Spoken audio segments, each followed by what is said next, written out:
TikTok Sénégal.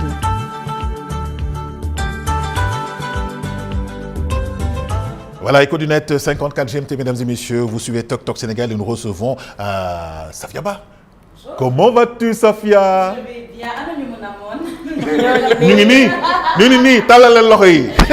Comment ça va? Bien, et toi? Bonjour, ça va très bien. Bonjour, chers téléspectateurs. Bonjour, cher Hassan Afal. Ou le shérif Hassan Afal. Yaa ngi dee de. Non, waaye Cheikh baax na. Cheikh baax na. Cheikh day di trop si moom.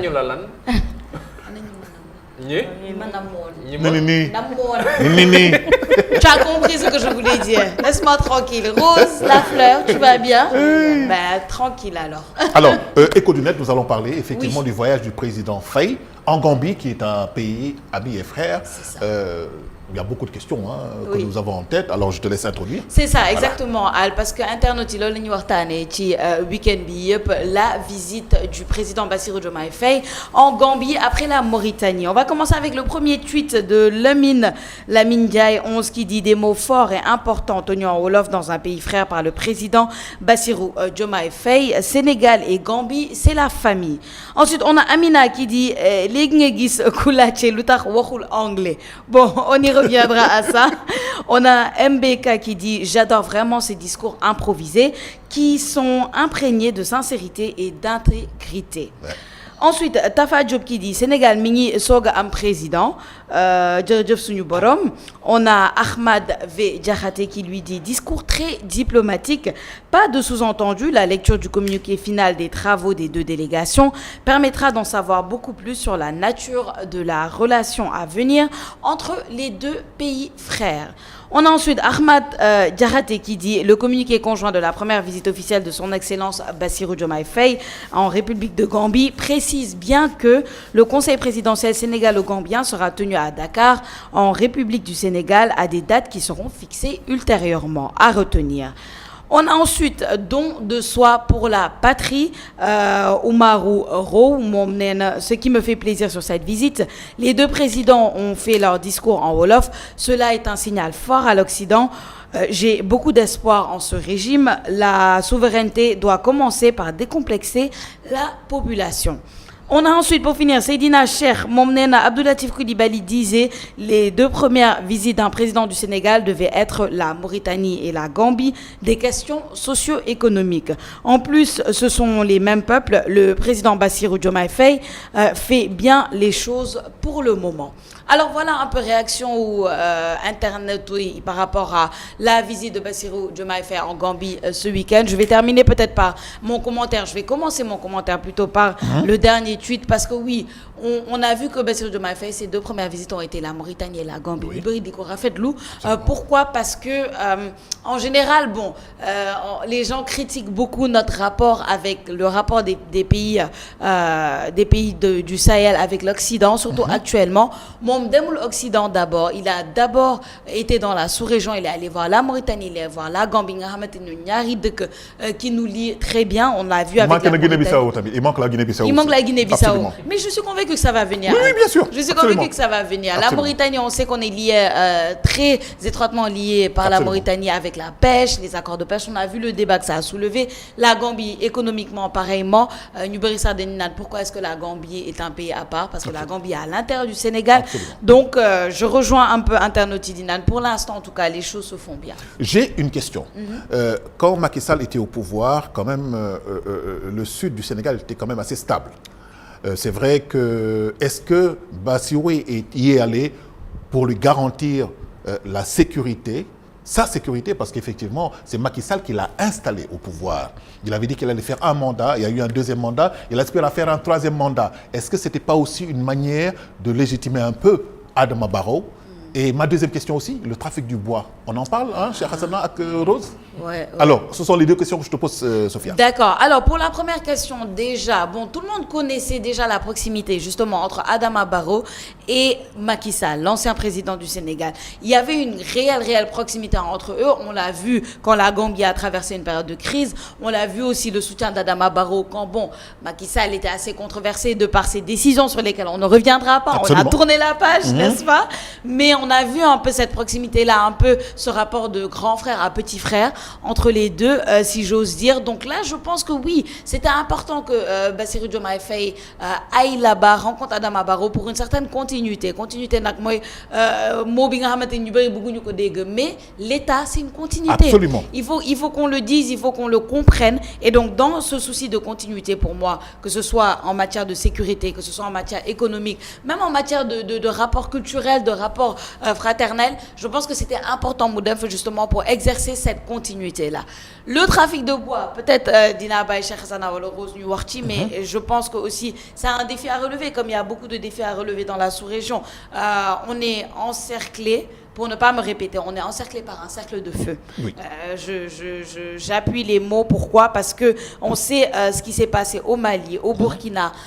On sait que là-bas, il y a beaucoup de tensions actuellement. Au Niger, il y a énormément de tensions. Ils se cherchent un peu, ils recherchent leur stabilité. Donc, quand tu es entouré par ça... En fait, il faut dire qu'il y a eu des coups d'État militaires. Oui, il faut dire les choses comme... Et nous sommes une réelle démocratie. Alléluia. Voilà, alléluia. On a prouvé le 24 Absolument. mars dernier. Donc, oui, les enjeux sont très présents, à mon avis. Ouais. Alors,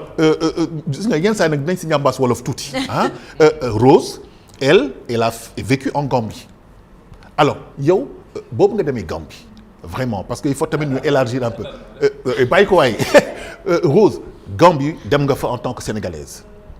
Quel était ton ressentiment? Pouvoir vivre nga ko, bu Adama Barrow vivre nga ko. Différence bi lan la woon? Parce que tamit il faut askan bi xam ko. Bon, tant Yaya Jammeh, il y avait plus de peur. Absolument. Les gens ne pouvaient pas s'exprimer librement. Absolument. Il n'y avait pas de démocratie réelle. Voilà, par rapport à Adama Barrow. Mais par contre, côté sécurité, tant Yaya Jammeh m'a opposé sécurité Gambie que Adama Barrow parce qu'il y avait beaucoup de touristes. C'était un état policier comme du temps de parce que voilà, parce que Gambie kenn xalaatu fa woon agressé nit wala di sàcc nit xalaatoo ko sa xel mayu la ko mais après bi Adama Barrow ñëwee bon je sais pas ce qui n'a pas marché mais on a remarqué qu'il y a eu des changements ñu gis ay agressions commencé di am ñëw di rey ay nit ak yoo xamante ni daan nañ ko gëj di dégg foofu ba nga xamante ni tourisme bi commencé woon na di dee foofu léegi nag diggante Sénégal ak Gambie c'est très normal que le président Bassirou Diomaye dem fa ndax tey ni ko Sophia waxee rek les pays aux alentours ça chauffe mais aussi boo bëggee sa sécurité dëkk da ngay am jàmm ak ñi nga dendal parce que ñoom tamit en quelque sorte ñooy assurer tamit sa sécurité frontière et tout Sénégal Gambie benn bopp la loolu ñuy wax lu dëggu la c'est les mêmes ethnies c'est les mêmes cultures c'est les mêmes traditions c'est le même peuple et c'est la même langue boo xoolee olof la ñuy gën a wax fii ci Sénégal et Gambie olof la ñuy gën a tamit wax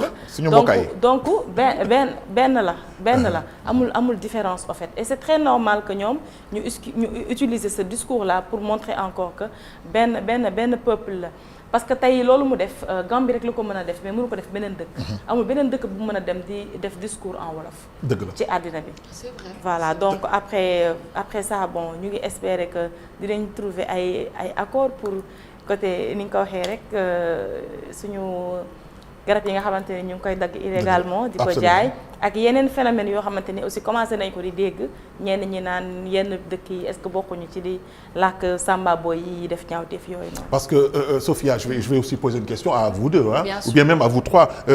Faut-il dire aussi que nos frontières sont devenues de moins en moins poreuses?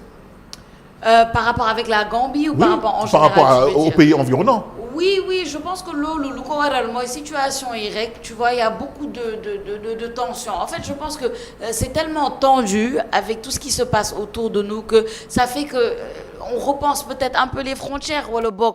On essaie de voir comment aider sans se faire du mal nous-mêmes. Je pense que surtout quand on a aussi une zone au Sénégal qui est aussi assez délicate, qu'on doit gérer délicatement. Moi, la Casamance et toute cette zone-là, on doit le gérer délicatement et on a ce devoir-là. Donc je pense que oui, sous nos frontières, c'est maintenant qu'il faut les renforcer. Moi, je dirais renforcer dans le sens où créer peut-être ou bien stabiliser ou renforcer les liens qu'on a pas avec les autres pays pour qu'on puisse, parce que pour man, écoute, quand on dit que les solutions des Africains viendront par les Africains et pour les Africains, nécessairement, quand il faut que nous xool réalité boobu, nous comprendre ni les dynamiques doivent être choisies par nous. Absolument. Quelle dynamique on va instaurer? Et j'en reviens même à la langue. Rose wax na ko léegi tey suñu internautes yi tamit wax nañ ko am na ñu ci wax ci wolof bi, mais écoute, c'est ça qui nous lie, parce que boo xoolee Sénégal c'est français et wolof, Gambie c'est anglais et wolof.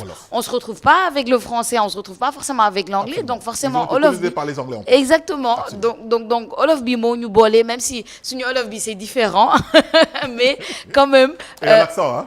Mais oui, l'accent tout mais justement ça fait que voilà, il faut tout accepter, ça fait le charme, il faut accepter. Les Sénégalais ñoom olof bi ñuy wax moo gën a set bi Sénégalais di wax.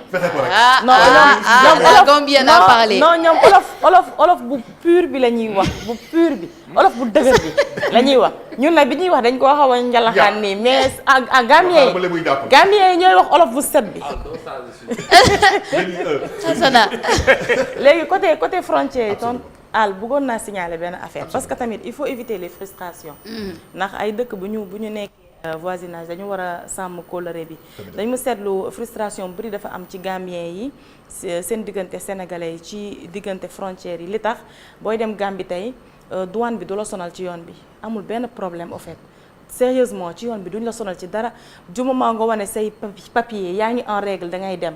Mais booy jógee Gambie di dugg Sénégal ni la douanier yi def si yoon bi. waaye da ngeen indi marchandise. waaw déedéet, mais du côté mais même ñiy jógee Dakar dem dugg Gambie dañuy yóbbu marchandise. Am na ñuy jënd marchandise fii di ko yóbbu Gambie. ñoom suñ ko d'accord kenn du leen dédouaner, mais déedéet, mais am nañu koy defee avec la manière.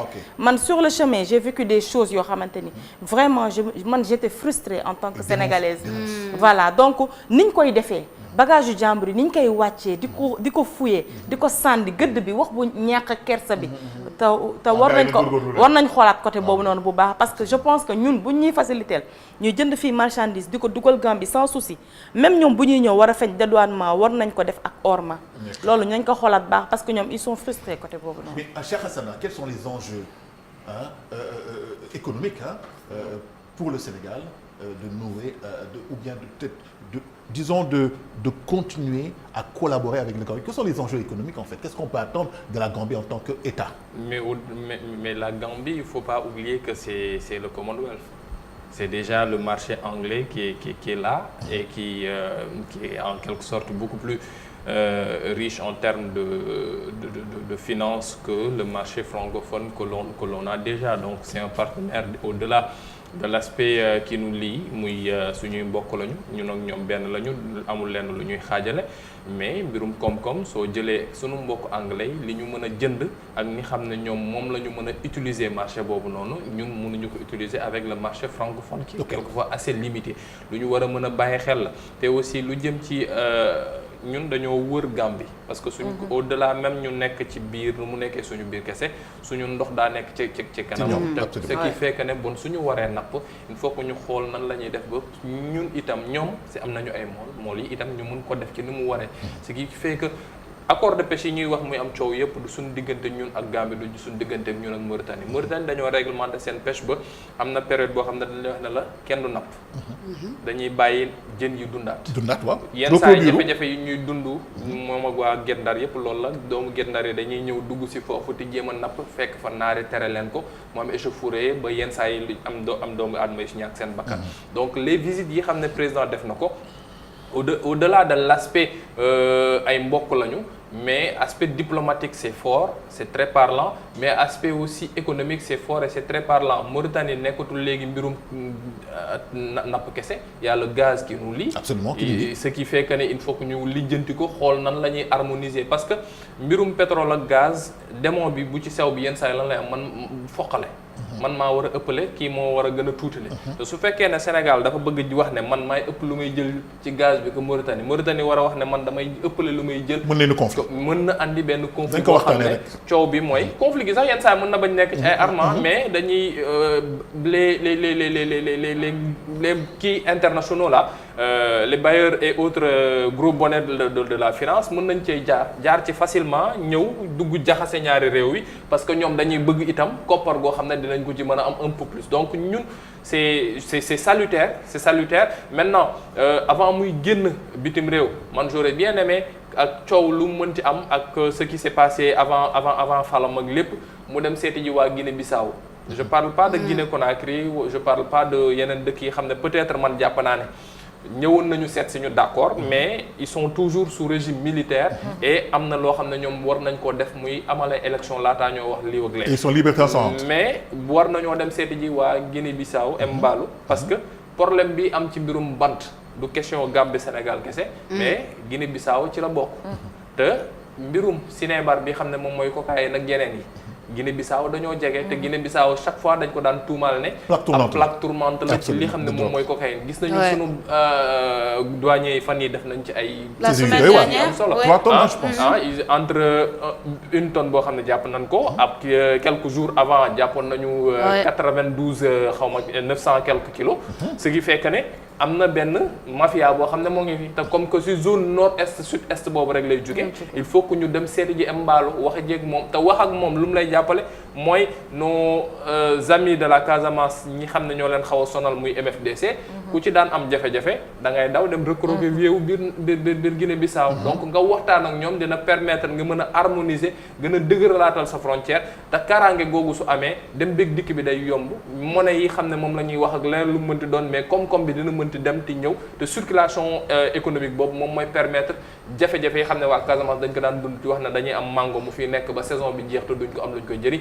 dañuy am madd mais duñu am luñ ko jëriñee di nga mën travailler avec pays frères yooyu ba mu am benn ay entreprises peut-être yoo xam ne dinañ ko mën a ay filiales yoo xam ne dinañ ko tax te comme da ci gën a man ce que je préconise tout simplement mooy juste pour ajouter ci li Hassan a wax dafa rejoindre li ma doon wax sànq parce que trouvons juste des solutions à nos problèmes entre nous maanaam li nga xamante ni même pas à nos problèmes mais à nos situations ñu gérer suñu relation ne viendra pas d'ailleurs. Elle viendra pas d'ailleurs au contraire parce que keneen su ci duggee ay intérêt am lay indaale ak lu ko arrangé moom lay indaale ñun lu ñu arrangé c'est à nous de le décider c'est à nous de l'établir nous entre pays africains pays frères ñu xam ne ñu ñoo fi nekk ñu ñoo war a gérer il est temps quand même qu'on puisse gérer nos frontières qu'on puisse gérer nos ressources nous-mêmes et ça commence maintenant ça commence par le bois ça commence par la pêche ça commence par leneen ak leneen et l'autosuffisance en toutes ces choses-là. Et la libre circulation des biens et des personnes. Et la libre circulation des biens et des personnes entre nous, ça ne peut que nous arranger, tout simplement. Ouais. Merci beaucoup Sophia Ba, c'était Ecodunet. Nous parlions de la visite du président Bassirou Diomaye Faye. Excusez-moi. Abdoulaye Diomaye Faye la dafa nam Abdoulaye Wade peut-être Al. yàlla na ko yàlla may fan bu gudd. Non dama ne président Bassirou Diomaye Faye. Voilà. Merci Rose Lafleur. Il faut faire comme certains et son excellence monsieur le président de la République le chef de l'État Bassirou Diomaye Diakhar Faye. Tu choisis soit c'est son excellence soit c'est monsieur le président de la République soit c'est chef de l'État. Il faut arrêter. Il faut respecter le protocole. ngaa la nee na bas nañ ko war a woowee. donc yow moom article 80 dina daan sa kaw. ok Sophia nous te retrouvons demain. Avec un réel plaisir. Le plaisir est pour moi. Merci Rose Lafleur demain inchallah. À demain inchallah. Mesdames et messieurs, c'était Ecodunet avec Safia Ba dans un instant de la publicité après ñu jàll si xibaar yi si wolof ak Cheikh Hassan.